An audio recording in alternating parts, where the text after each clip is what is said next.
नमस्कार साथियों, DS academy में आप सभी का स्वागत है। मैं डॉक्टर सुदेश कांतेजा आपके लिए आज की क्लास में लेकर आई हूँ दलित आत्मकथाकार।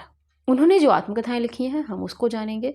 इससे पहले अगर आपको कोई भी जानकारी चाहिए, बता दें कि अगर आपको कोई भी जानकारी चाहिए या आपको टेस्ट सीरीज ज्वाइन करनी है डीएस एकेडमी की, तो आप डिस्क्रिप्शन में दिए गए कॉन्टैक्ट नंबर पर कॉल कर सकते हैं।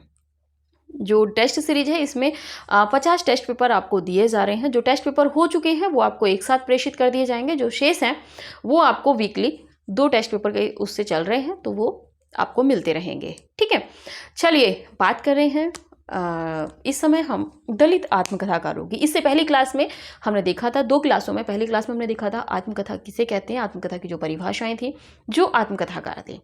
दूसरी क्लास में हमने देखा था जो स्त्री आत्मकथाकार थी, उन्होंने जो अपनी आत्मकथाएं लिखी थी वो कौन कौन सी थी, ये सब हम देख चुके हैं। आज की इस क्लास में हम देखेंगे दलित आत्मकथाकार और उनकी आत्मकथाएं। बहुत ज़्यादा नहीं है, 8-10 आत्मकथाकार हैं। और इसी क्लास में हम देख लेंगे जो अनुवाद होकर जो आत्मकथाएं आई हैं, जिनका अनुवाद हुआ है, उनको भी हम इसी क्लास में देखेंगे। ठीक है, तो चलिए बात करते हैं आत्मकथाओं में। दलित आत्मकथाएं, देखिए यहाँ पे अगर आप कहें कि दलित या इन शब्द को आप समझाइए, तो दलित शब्द को हम बहुत काव्य में हमने आपको स्पष्ट करा दिया था। आप पीछे की क्लास में जाइए तब देखिएगा। ठीक है, और यहाँ पे दलितों ने जो आत्मकथाएं लिखी हैं, जो दलित लेखक हैं, उन्होंने अपने जीवन की जो विडंबनाएं हैं उनको अपनी आत्मकथाओं में उकेरा है। देखते हैं किस रूप में। पहले आत्मकथाकार हैं मोहनदास नैमिषारण्य। मोहनदास नैमिषारण्य जी की यदि बात करें तो इनकी जो आत्मकथा है वो 2 भागों में है। 2 भागों में, नाम एक ही है, अपने अपने पिंजरे। 1995 में इनकी आत्मकथा का पहला भाग आया था और 2000 में इनकी आत्मकथा का दूसरा भाग आया है। किनकी? मोहनदास नैमिषारण्य जी की। आगे बात कर लेते हैं कौशल्या वैसंती। कौशल्या वैसंती की बात करें, कौशल्या वैसंती की बात यदि करें तो दोहरा अभिशाप 1999 की इनकी आत्मकथा है। आगे ओम प्रकाश वाल्मीकि। ओम प्रकाश वाल्मीकि जी की बात करें तो इनकी आत्मकथा भी 2 भागों में है। झूठन।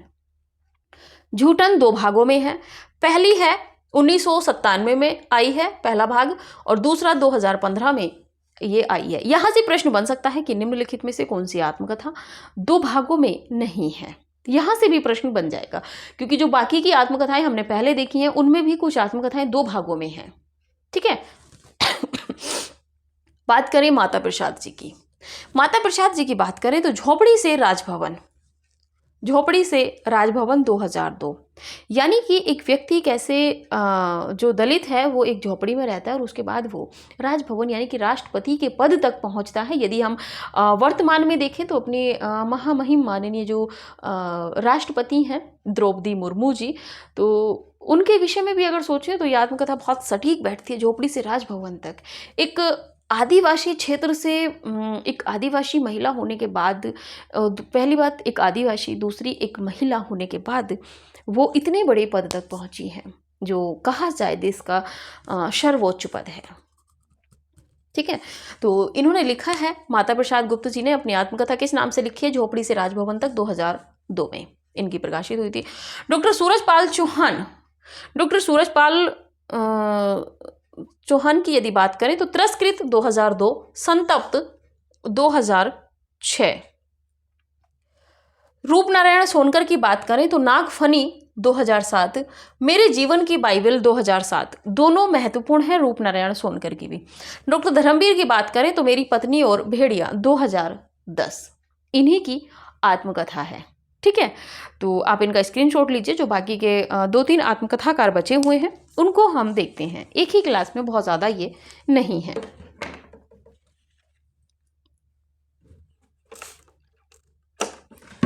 चलिए,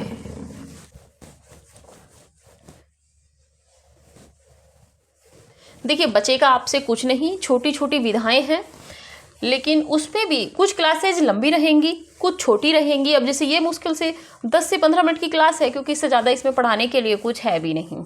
अब मैं आपको हिलगा के रखूँ, इधर उधर की बातें करूँ, तो उससे कोई मतलब नहीं बैठता है। ठीक है, शिवराज सिंह बेचैन।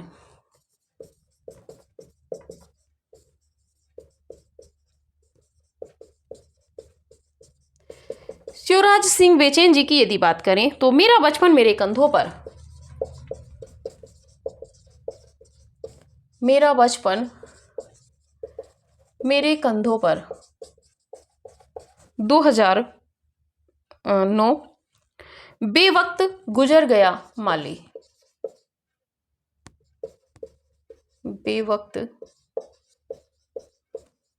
गुजर गया माली, बेवक्त गुजर गया माली 2006 की है। ठीक है। डॉक्टर तुलसी राम की बात करें, डॉक्टर तुलसी राम की यदि बात करें तो मूर्धैया 2010, मूर्धैया 2010। दूसरी है मणिकर्णिका। जरा कमेंट कीजिएगा मणिकर्णिका निबंध किसका आपने पढ़ा है, जरा फटाफट से कमेंट कीजिएगा। आपको पढ़ाया है, बताया भी है। सुशीला टांगभोरे, सुशीला टांगभोरे, एक जगह हमने टगभोरे पढ़ा था लेकिन टांगभोरे है। शिकंजे का दर्द 2012, ठीक कर लीजिएगा आप।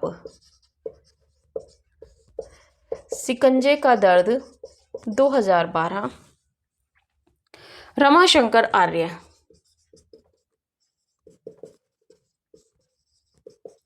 रमाशंकर आर्य जी की बात करें तो इनका है घुटन 2005, घुटन 2005। ये जो थे दलित आत्मकथाएं थी। अब अनुदित आत्मकथाएं देख लीजिएगा। अन्य भारतीय भाषाओं से अनुदित आत्मकथाएं, अनुदित आत्मकथाएं। ठीक है। तो इसमें पहले नंबर पे है लेखक, दूसरे में हम देखेंगे मूल आत्मकथा,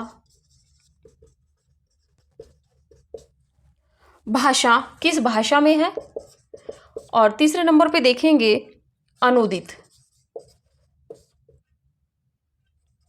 अनुदित नाम से जो आत्मकथा आई है। ठीक है। तो पहले नंबर पे बात कर लेते हैं दया पवार।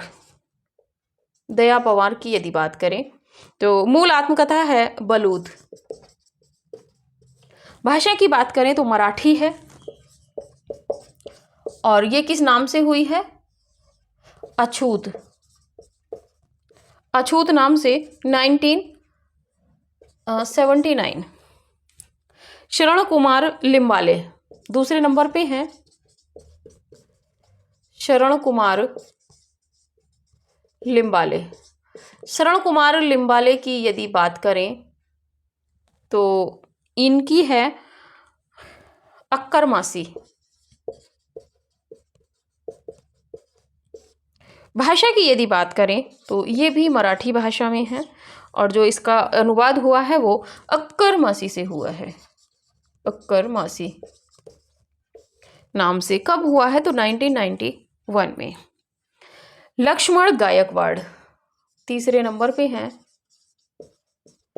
लक्ष्मण गायकवाड़। लक्ष्मण गायकवाड़ की बात करें तो औचित्य मराठी, औचित्य किस भाषा में है तो मराठी में है ये भी। उचक्का 1992, उचक्का 1992 में इसका अनुवाद हुआ है। बेबी हालदार बहुत महत्वपूर्ण है, इस समय बीमारी से जूझ रही हैं बेबी हालदार। किस तरह इन्होंने अपने जीवन को जिया है। ठीक है। एक नौकरानी रह के रूप में आलो अंधारी, अभी गुड़गांव में है वर्तमान में। और हर कोई व्यक्ति भी गलत नहीं होता, ये इनकी आत्मकथा को पढ़ के पता चलता है। बांग्ला में थी, और किससे है तो ये आलो अंधारी के नाम से ही इसका अनुवाद हुआ है। अगर अनुवाद नहीं होता तो शायद हम लोग तो इसको पढ़ ही नहीं पाते। 2002 में इसका अनुवाद हुआ है और बहुत अच्छी आत्मकथा है, एनसीईआरटी में लगी हुई है सिलेबस में। बलवीर माधोपुरी।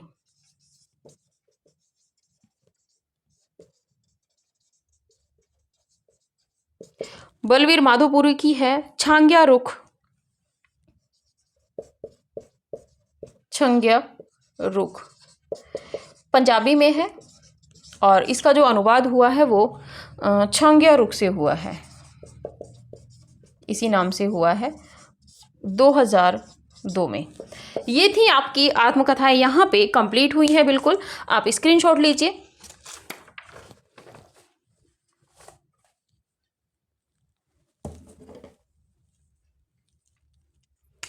चलिए बात कर रहे थे शिवराज सिंह बेचैन जी की। शिवराज सिंह बेचैन की बात कर रहे थे तो मेरा बचपन मेरे कंधों पर 2009 महत्वपूर्ण है, बेवक्त गुजर गया माली 2006 ये भी महत्वपूर्ण है। डॉक्टर तुलसीराम की बात करें तो मुर्दैया 2010 परीक्षा उपयोगी प्रश्न बन चुका है। मणिकर्णिका 2014। आप बताइएगा कि मणिकर्णिका और किस विधा की रचना है और किसकी है, ये आप कॉमेंट कीजिएगा। सुशीला टाकभोरे शिकंजे का दर्द 2012। रमाशंकर आर्य घुटन 2005, ये सभी महत्वपूर्ण थी। बात करें अन्य भारतीय भाषाओं से जो अनूदित आत्मकथाएं आई हैं हमारे पाठ्यक्रम में, जो बहुत महत्वपूर्ण है। दयाराम पवार की बात करें तो बलूत मराठी भाषा में है और इसका अछूत नाम से 1979 में इसका अनुवाद हुआ है, महत्वपूर्ण है। शरण कुमार लिम्बाले की बात करें तो अक्करमासी, ये मराठी भाषा से इसका अनुवाद हुआ है अक्करमासी नाम से 1991 में। लक्ष्मण गायकवाड़ की बात करें तो उचित्या मराठी भाषा में है और उचक्ता नाम से इसका 1992 में अनुवाद हुआ है। बेबी हालदार बहुत महत्वपूर्ण है। शरण कुमार लिम्बाले ये महत्वपूर्ण है और पहली दया पवार महत्वपूर्ण है। बेबी हालदार की बात करें तो आलो अंधारी नाम से, बांग्ला से इसका अनुवाद किस नाम से हुआ है तो आलो अंधारी 2002 में इसका अनुवाद हुआ है।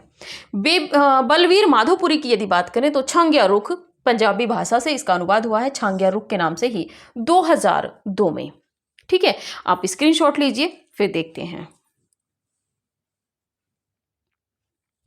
ये जो आत्मकथाएं हैं लास्ट वाली, ये भी परीक्षा उपयोगी दृष्टि से सभी महत्वपूर्ण हैं। आप ये नहीं कह सकते कि किसको छोड़े किसको पढ़े।